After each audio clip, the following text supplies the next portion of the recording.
Horas, salam reformanda Masiha Holongan.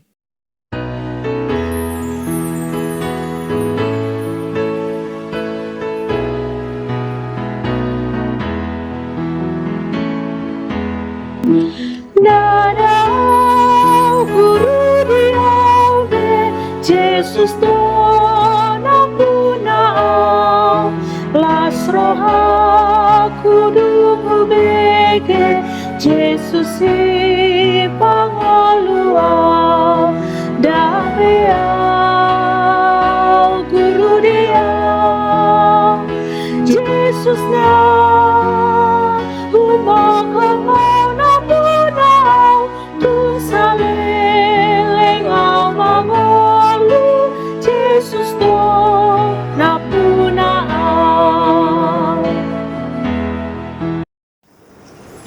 Shalom amang inang yang terkasih dalam Tuhan. Pagi ini kita dipertemukan dengan renungan Reformanda Rabu 17 Juni 2026. Namun sebelum kita mendengarkan firman Tuhan, mari kita berdoa. Bapa yang baik di dalam surga, kami mengucap syukur atas kasih dan pernyataan-Mu untuk tidak pernah berakhir dalam kehidupan kami. Pada hari ini kami boleh berkumpul bersama dalam keadaan sehat dan penuh sukacita untuk mendengarkan firman-Mu. Tuhan, kami mohon agar Engkau membuka hati, pikiran dan telinga kami, sehingga firman yang akan kami dengarkan dapat kami mengerti dan kami lakukan di dalam kehidupan kami sehari-hari. Berkatilah hamba-Mu yang akan menyampaikan firman-Mu, berikan hikmah, keberanian dan tuntutan Roh Kudus. Melalui firman-Mu hari ini, ajari kami untuk memiliki hati seperti Rasul Paulus. Bentuk kami menjadi pribadi yang semakin serupa dengan Kristus. Di dalam nama Tuhan Yesus Kristus kami berdoa dan mengucap syukur. Amin. Yang menjadi renungan kita pada pagi hari ini yang tertulis di dalam 1 Korintus 6 ayat 19 sampai dengan 20.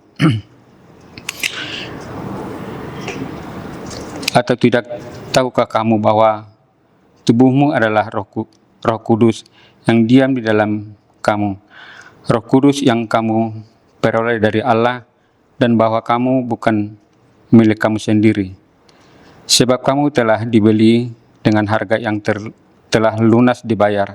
Karena itu muliakan Allah dengan tubuhmu. Saudara-saudari yang terkasih dalam Tuhan, pada kesempatan ini saya mengajarkan kita merenungkan firman Tuhan dari 1 Korintus 6 ayat 19 sampai dengan 20.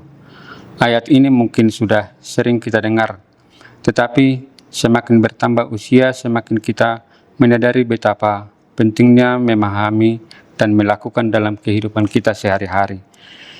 Ketika masih muda, banyak orang merasa tubuhnya kuat, begadang tidak masalah, bekerja tanpa istirahat, terasa biasa, bahkan kadang-kadang mengabaikan kesehatan.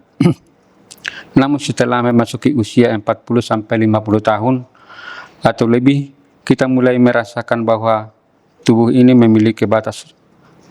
Lutut mulai terasa sakit, tenaga tidak seperti dulu, mata mulai berkurang ketajaman, dan berbagai keluhan kesehatan mulai muncul. Di tengah kenyataan ini, firman Tuhan mengingatkan kita bahwa tubuh ini bukan sekedar daging dan tulang. Tubuh kita adalah bait Roh Kudus. Tubuh kita adalah bait Roh Kudus. Paulus berkata, tubuhmu adalah bait Roh Kudus yang diam di dalam kamu. Pada zaman Perjanjian Lama, bait Allah adalah tempat yang sangat dihormati. Di sanalah umat datang beribadah dan mengalami hadiran Tuhan. Tidak sembarangan orang boleh memperlakukan bait Allah dengan sembarangan. Sekarang Paulus mengatakan sesuatu yang luar biasa. Orang percaya tidak perlu mencari hadirat Tuhan hanya satu tempat tertentu, karena Roh Kudus tinggal di dalam dirinya. Artinya, kehidupan kita sehari-hari menjadi penting di hadapan Tuhan. Apa yang kita pikirkan, apa yang kita katakan, dan apa yang kita lakukan dengan tubuh kita, semua diperhatikan oleh Tuhan. Kadang-kadang kita lebih menjaga rumah daripada menjaga tubuh. Rumah dicat, dibersihkan, diperbaiki jika ada kerusakan. Tetapi tubuh yang Tuhan berikan sering diabaikan. Pada tubuh inilah dipakai untuk melayani Tuhan, bekerja mencari nafkah, mengasihi keluarga, dan beribadah kepadanya. Karena itu, menjaga kesehatan juga merupakan bagian dari tanggung jawab rohani. Istirahat yang cukup, makan yang baik, olahraga sesuai kemampuan, dan menghadirkan kebiasaan yang merusak tubuh merupakan bentuk penghormatan kepada Tuhan yang telah memberikan. Kita bukan milik kita sendiri. Ayat 19 melanjutkan dengan perkataan yang sangat penting. Kamu bukan milik kamu sendiri. Di zaman sekarang banyak orang berkata ini hidup saya, ini tubuh saya bebas melakukan apa saja yang saya mau. Tetapi firman Tuhan berkata beda. Sebagai orang percaya, hidup kita bukan lagi milik kita sendiri. Kita adalah milik Tuhan.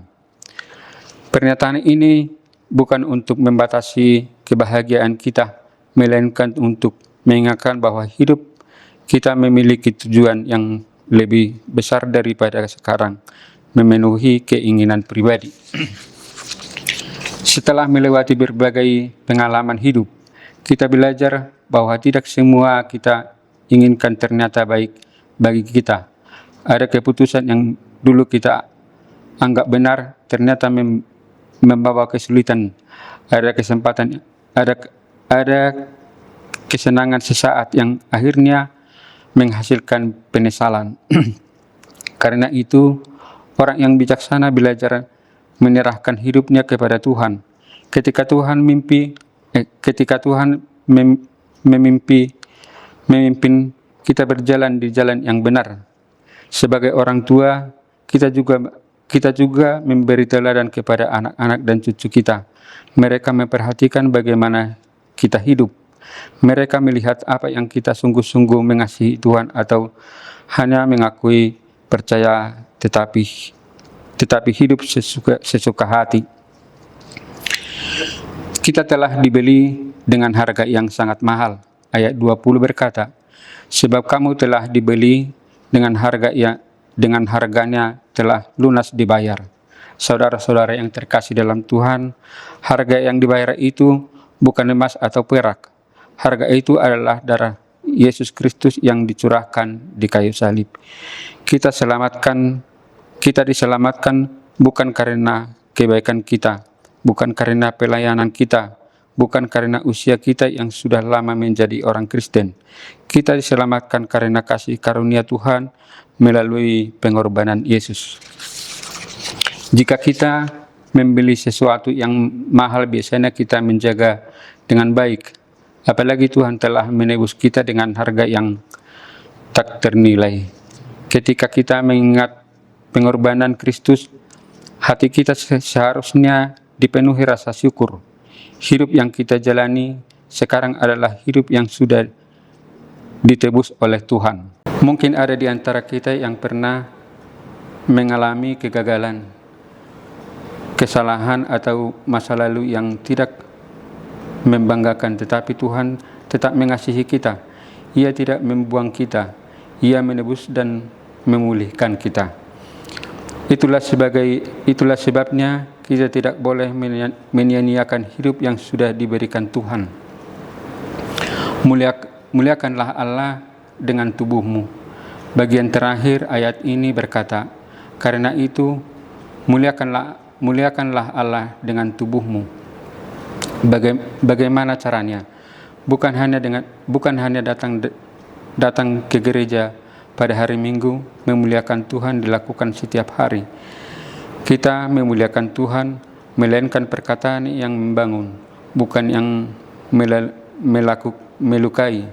Kita memuliakan Tuhan dengan menjaga kejujuran dalam pekerjaan dan usaha. Kita memuliakan Tuhan dengan setia kepada pasangan hidup. Kita memuliakan Tuhan dengan mengampuni orang yang bersalah kepada kita. Kita memuliakan Tuhan dengan menjaga tubuh yang Tuhan percayakan kepada kita. Dan yang tidak kalah penting, kita memuliakan Tuhan dengan tetap setia sampai akhir kehidupan kita. Semakin bertambah usia, kita semakin sadar bahwa harta, jabatan, dan popularitas tidak akan kita bawa ketika menghadap Tuhan. Yang bernilai adalah apa selama hidup kita telah memuliakan Tuhan atau tidak. Karena ketika orang melihat kehidupan kita, mereka dapat berkata, orang ini memang milik Tuhan. Penutup, saudara-saudara yang terkasih dalam Tuhan, melalui 1 Korintus 6 ayat 19 sampai dengan 20, Tuhan mengingatkan kita akan 3 hal penting. Tubuh kita adalah bait Roh Kudus. Kita bukan milik kita sendiri, melainkan milik Tuhan. Kita telah ditebus dengan harga yang sangat mahal, yaitu darah Kristus.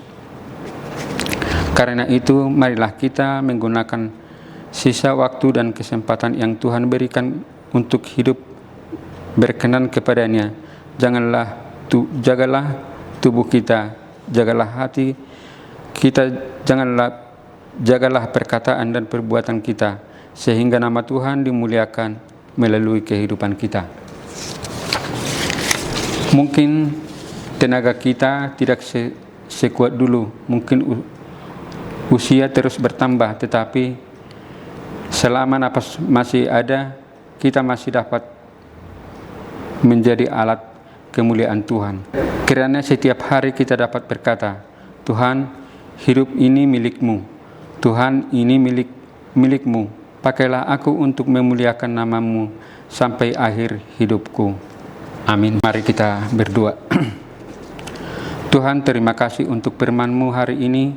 Ajari kami untuk tetap percaya meskipun keadaan sulit.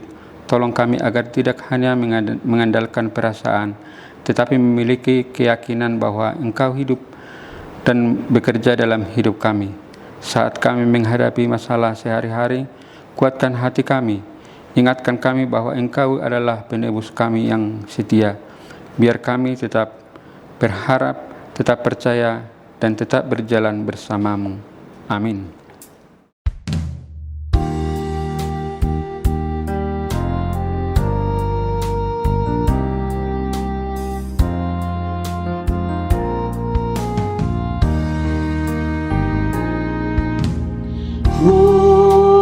Saat matu Yesus saluhut nangoluki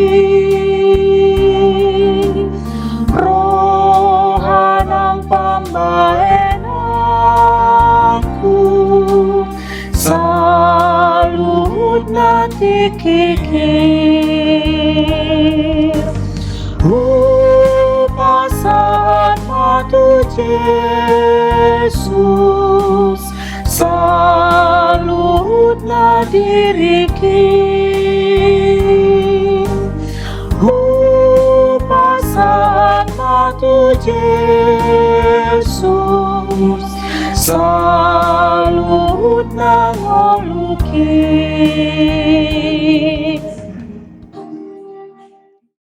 Mari kita berdoa. Bapa kami yang di surga, dikuduskanlah nama-Mu, datanglah kerajaan-Mu, jadilah kehendak-Mu di bumi seperti di surga.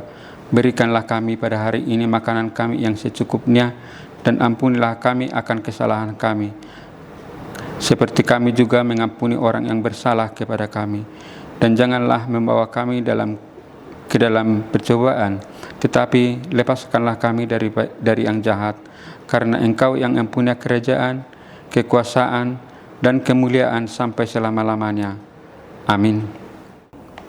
Anugerah dari Tuhan kita Yesus Kristus, kasih setia Allah Bapa, serta persekutuan Roh Kudus menyertai kita sekarang sampai selama-lamanya. Amin. Demikian renungan kita pagi ini. Selamat berkarya bagi Tuhan. Tetap semangat, tetap sehat. Salam Reformanda Masiha Holongan.